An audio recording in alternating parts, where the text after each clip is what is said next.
Pourquoi vivre dans la divine volonté? En guise d'introduction, voici une présentation succincte en 15 points qui nous apporte un éclairage sur cette question et nous situe dans le contexte du vouloir divin face à l'humanité. Les autres sections aborderont cette question de façon encore plus détaillée. Donc, pourquoi vivre dans la divine volonté? Point 1. Vivre dans la divine volonté est l'aboutissement de toutes les œuvres de Dieu, le parachèvement de la création où les actes des créatures sont le prolongement de sa volonté. Quand nous avons créé l'homme, notre suprême volonté voulait qu'il vive dans la nôtre. Fin de citation.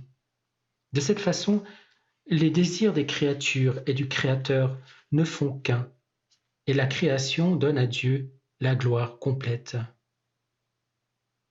Point 2. Lors de la création, Dieu avait disposé la divine volonté dans la volonté humaine. Adam avait consenti d'être animé par Dieu en toutes circonstances, dans toutes ses pensées, ses mots, ses regards, ses mouvements, ses respirations, ses battements de cœur, etc. Pour cette raison, tous les actes d'Adam étaient parfaits et d'ordre divin. Point 3. Quand nos premiers parents ont voulu vivre dans leur propre volonté, ils ont quitté leur patrie et perdu tous les biens de la divine volonté qui leur étaient dévolus. Point 4. Par la primauté des volontés humaines, le monde est sans dessus-dessous, rejetant l'amour divin et s'enfonçant dans la dispersion et le mal. Point 5.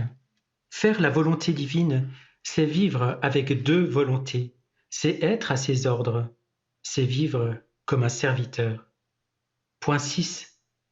Vivre dans la volonté divine signifie deux vies liées sans division, mais en union stable, dans le travail, la pensée, l'amour, en parfait accord impliquant la communauté de biens pour notre plus grand bonheur.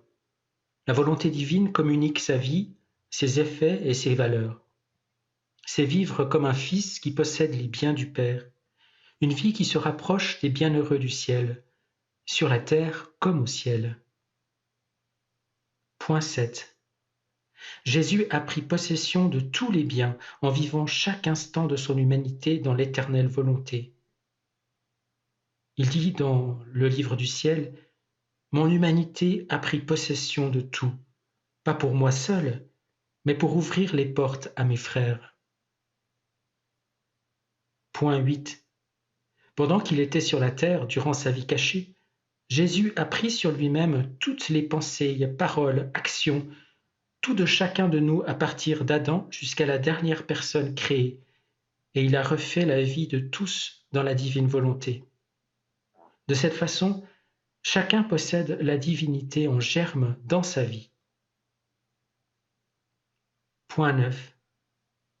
La rédemption vise en particulier à ce que l'homme reprenne possession de sa volonté et lui de la nôtre, afin de retourner à l'œuvre originelle de la création.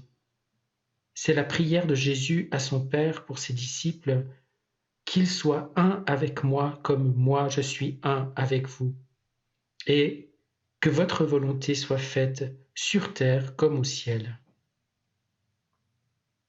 Point 10. Jésus a fait de Marie la reine et mère du royaume de la divine volonté. Elle fut la troisième personne après Adam et Ève à recevoir le cadeau de la divine volonté.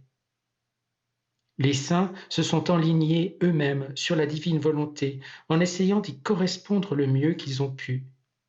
Cependant, avoir le cadeau de la divine volonté va au-delà de faire la volonté de Dieu. C'est lui laisser faire sa volonté à l'intérieur de nous, avec notre consentement. Point 12. Luisa Picaretta a reçu le cadeau de la volonté divine le 8 septembre 1889, ce qui inaugurait l'ère du royaume de la volonté divine sur la terre selon le décret divin. Point 13. Les élus au ciel possèdent la volonté divine avec laquelle ils glorifient Dieu d'une façon parfaite et ils correspondent parfaitement à son amour. Point 14. Extrait du livre du ciel. Une armée d'âmes va vivre dans ma volonté, qui est la plus grande des grâces. Ces âmes formeront l'aurore qui fera briller le soleil du divin fiat sur terre. Point 15. Le Seigneur prépare l'ère du troisième fiat, soit une ère d'accomplissement de la divine volonté sur terre, ou ère d'amour dans la vraie liberté.